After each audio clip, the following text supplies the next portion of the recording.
Assalamualaikum warahmatullahi wabarakatuh.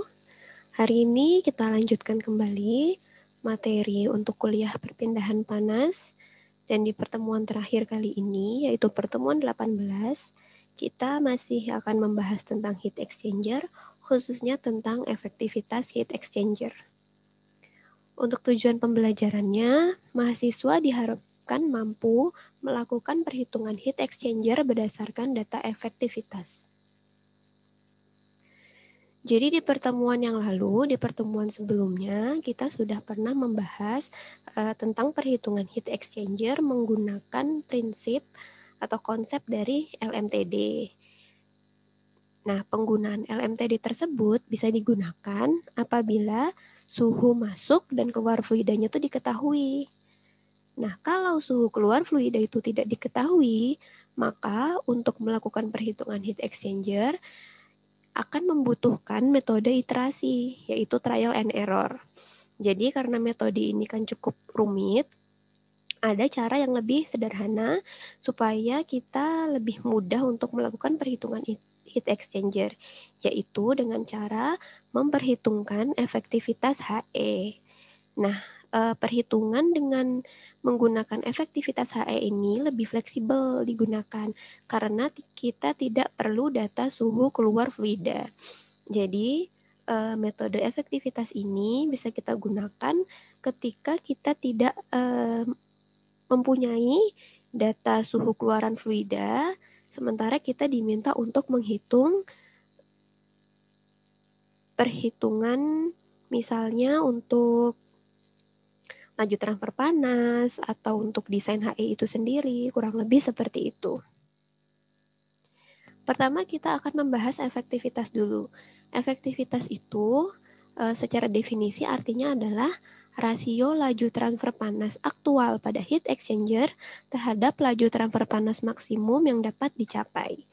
Nah, nilai efektivitas ini berada pada kisaran 0, lebih besar atau sama dengan 0, dan lebih kecil atau sama dengan 1. Nah, jadi nanti ketika kita menggunakan konsep efektivitas ini, kita harus menentukan dulu laju transfer panas maksimum untuk kita bisa melakukan perhitungan. Ini adalah persamaan umum untuk efektivitas. Tadi kan sudah disebutkan bahwa efektivitas itu adalah rasio antara transfer panas aktual terhadap transfer panas maksimum yang dapat dicapai. Jadi di sini rumusnya ada efektivitas sama dengan transfer panas aktual dibagi dengan transfer panas maksimum yang dapat dicapai. Dengan kata lain, epsilon sama dengan Q per Qmax. Di mana Qmax ini persamaannya adalah ini. C min dikali dengan THI dikurang TCI. Nah, nanti ini untuk keterangannya saya berikan di kotak di sini ya, di bawahnya. Jadi di sini kan ada C min. C besar, C ini apa? C itu merupakan laju kapasitas panas, di mana untuk rumusnya sendiri, C itu sama dengan M dikali CP. Kemudian, nilai C min tadi ini sama dengan nilai C cold, ini C di sini maksudnya dingin ya, untuk fluida dingin, atau CH, C hot, yang nilainya lebih kecil. Nah, jadi nanti kita, misalnya kita dalam menyelesaikan soal, kita harus menghitung dulu nilai C untuk fluida dingin berapa, nilai C untuk fluida panas berapa, nanti kemudian nilai yang paling kecil atau nilai yang lebih kecil itu akan kita gunakan sebagai nilai C min gitu. Kemudian di sini juga ada keterangan bahwa notasi H dan C merepresentasikan fluida panas. Jadi notasi H itu merepresentasikan fluida panas atau hot, dan C di sini merepresentasikan fluida dingin atau cold. Kemudian notasi I dan O menyatakan fluida masuk atau inlet dan keluar atau outlet. Jadi di sini udah jelas Qmax sama dengan C min dikali suhu fluida panas yang masuk, THI, dikurang dengan suhu fluida dingin yang masuk. Jadi itu untuk persamaannya. Kemudian Selanjutnya kita akan berbicara tentang NTU. Jadi NTU itu adalah number of transfer unit. NTU ini juga merupakan salah satu metode yang kita gunakan untuk melakukan perhitungan pada heat exchanger. Jadi selain efektivitas tadi, kita juga bisa menggunakan metode NTU ini. Nah, NTU ini tuh merupakan bilangan tak berdimensi, di mana persamaannya adalah NTU sama dengan UA dibagi dengan C min. U di sini adalah koefisien transfer panas overall, kemudian A di sini adalah luas permukaan transfer panasnya pada heat exchanger. Kemudian untuk C min di sini penjelasannya sama seperti slide sebelumnya tadi. Nah, untuk kita bisa melakukan perhitungan heat exchanger menggunakan metode NTU, kita perlu grafik yang menghubungkan antara NTU dengan efektivitas. Nih, salah satu grafiknya saya berikan pada gambar 1. Jadi di gambar 1 ini merupakan grafik yang menghubungkan antara efektivitas di sini dengan NTU di sini. Nah, kedua grafik ini bisa digunakan untuk HE yang single pass. Single pass itu apa? Udah pernah saya jelaskan di pertemuan heat exchanger yang awal. Nanti coba dibuka lagi. Jadi dua gambar ini untuk HE yang single pass, di mana untuk gambar A di sini untuk counterflow, yang B di sini untuk parallel flow. Jadi nanti untuk penggunaannya akan saya berikan pada contoh soal. Kemudian ini ada lagi grafik yang lain. Ini juga masih sama. Dia menghubungkan efektivitas dengan NTU. Tapi di sini ini untuk sel encup yang bukan single pass. Jadi di sini untuk gambar A sudah ada keterangannya. Untuk one shell pass, jadi untuk satu laluan pada bagian shellnya. Kemudian n multiple of two tube passes. Itu untuk jumlah laluan pada cupnya itu kelipatan 2, misalnya 2 laluan, 4 laluan, atau 8 laluan gitu. Kemudian untuk yang gambar B, ini untuk laluan pada shellnya untuk yang jumlahnya 2, 2 shell passes. Kemudian untuk jumlah laluan pada cupnya itu kelipatan 4, bisa 4, bisa 8, dan seterusnya. Nah, jadi itu tadi ada 2 gambar. Yang pertama tadi di gambar 1 untuk single pass, kemudian gambar 2 untuk yang non single pass.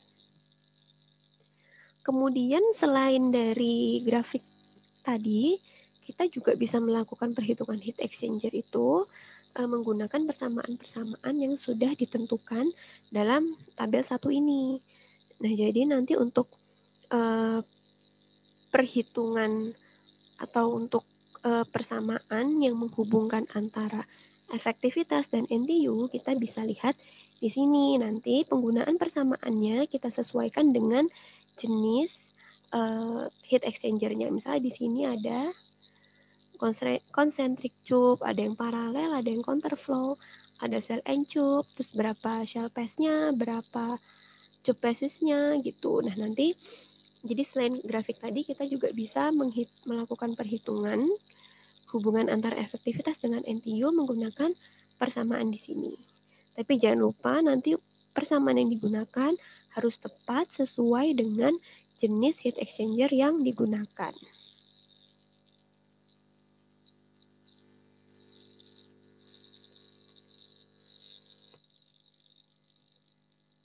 Sekarang kita langsung masuk ke contoh soalnya.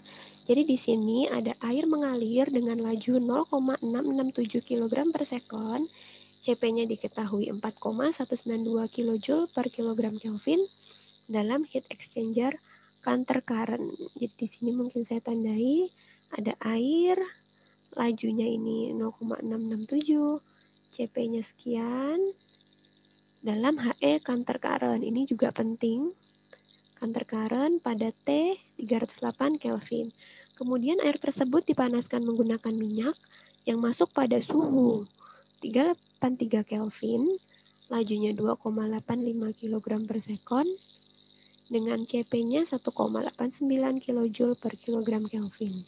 Kemudian di sini diketahui nilai U-nya 300 watt per meter kuadrat Kelvin, dan luas area di sini A-nya ya 15 meter kuadrat. Kemudian diminta untuk menghitung laju transfer panas atau Q dan suhu air keluar exchanger. Jadi kan tadi kan air itu suhu fluida dingin, berarti TC, suhu air keluar berarti TCO. Jadi nanti nih kita akan menghitung dua ini, Q dengan TCO. Jadi pertama untuk menyelesaikannya saya tuliskan dulu di sini data-data yang sudah diketahui. Di sini ada U, koefisien transfer panas overall, ada luas area heat exchanger. Kemudian di sini juga udah saya kelompokkan untuk yang fluida panasnya, yaitu minyak. Datanya adalah sebagai berikut. Kemudian untuk air fluida dingin juga datanya udah saya rangkum di sini. Jadi nanti setelah ini kita akan lebih mudah menyelesaikan soalnya.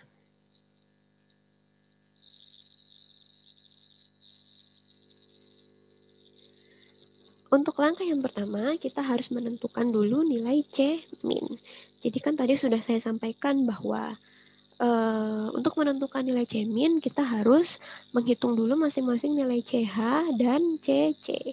Jadi untuk masing-masing fluida panas dan fluida dingin, kita hitung dulu. Jadi pertama di sini kita hitung CH sama dengan, ini untuk fluida panas dulu, CH sama dengan MH dikali CPH. Di sini sudah diketahui kan nilainya 2,85 kali 1,89, hasilnya 5,39 kilowatt per Kelvin. Jadi kan di sini kalau misalnya kita kalikan ini kilogramnya habis, kan satuannya jadi kilojoule per sekon Kelvin. Nah, kilojoule per sekon ini kan sama dengan kilowatt kan. Ini kilowatt. Nah, jadi ini satuannya saya tulis kilowatt per Kelvin. Kemudian untuk fluida dinginnya, CC sama dengan MC dikali CP C. Ini 0,667 dikali 4,192, hasilnya 2,79. Nah, setelah kita hitung masing-masing nilai CH dan CC-nya, kita lihat mana yang lebih kecil. Di sini CH-nya 5,39, CC-nya 2,79. Berarti kan CC lebih kecil daripada CH. Artinya C-min-nya itu akan sama dengan CC ini. Jadi C-min sama dengan 2,79 kilowatt per Kelvin atau sama dengan 2790 watt per Kelvin. Nah, jadi kalian jangan sampai salah, ini ada C besar, ada C kecil. Jadi kalau misalnya kapasitas panas itu yang tadi diketahui di soal itu adalah CP di sini ya. CP yang ini, kemudian untuk mencari C besarnya kita harus mengalihkan CP tadi dengan laju alir si fluidanya. Selanjutnya langkah yang berikutnya kita menghitung nilai NTU. Tadi di slide yang sebelum-sebelumnya saya sudah memberikan rumus ini di mana NTU sama dengan UA dibagi dengan C min. Tadi kan karena C min ini kita udah hitung kan, udah ada, kemudian nilai U dan A-nya juga sudah diketahui di soal, kita tinggal masukkan NTU sama dengan 300 kali 15 dibagi 2790 watt per Kelvin, hasilnya 1,613. Kemudian langkah berikutnya kita akan menentukan nilai efektivitas. Nah, untuk menentukan nilai efektivitas ini, kita bisa gunakan grafik yang udah saya berikan tadi. Di sini kan tidak diketahui ya. Mungkin saya hapus dulu. Di sini kan tidak diketahui berapa jumlah laluan yang melalui shell, berapa yang melalui tube. Berarti itu artinya kita bisa simpulkan bahwa persoalan ini merupakan persoalan HE yang single phase. Nah, tadi kalau misalnya kita kembali lagi, lihat di grafik single phase. Nah, ini kan di gambar satu ini grafik untuk single phase, kemudian yang ada counter flow dan ada parallel flow. Tadi kan di soal disebutkan bahwa alirannya counter current, berarti kita gunakan yang counter flow yang A ini. Yang ini ya. Jadi tadi yang gambar A ini saya masukkan di sini. Nah, jadi ini gambar 1A tadi. Sekarang kita lihat gimana caranya menentukan nilai efektivitas. Di sini kan ada NTU. Di sini NTU kan. Kemudian di sini ada efektivitas. Sekarang kita mau menentukan berapa efektivitasnya. Nah, pertama-tama kalian harus tentukan dulu perbandingan C-min dibagi dengan C-max. Jadi kan di sini ada garis-garis nih. Nah, garis-garis ini merupakan nilai perbandingan antara C-min terhadap C-max. Jadi pertama kita harus hitung dulu C-min per C-max. Tadi C-min di sini itu kan CC, ya kan? Nah, C-max di sini karena tadi nilai C untuk vida panas itu lebih tinggi, itu kita pakai sebagai C-max. Jadi ini nilai CH tadi.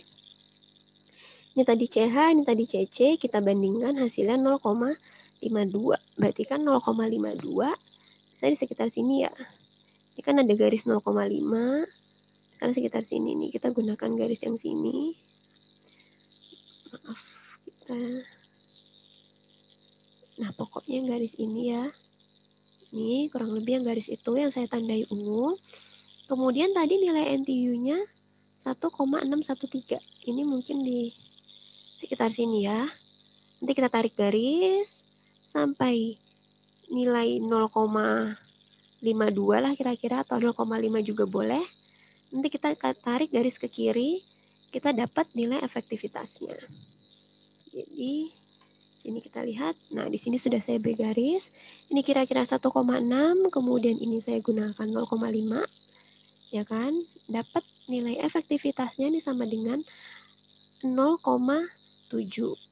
Nah, jadi begitu cara penggunaan grafik untuk menentukan nilai efektivitas. Kemudian kita lanjut ke langkah berikutnya.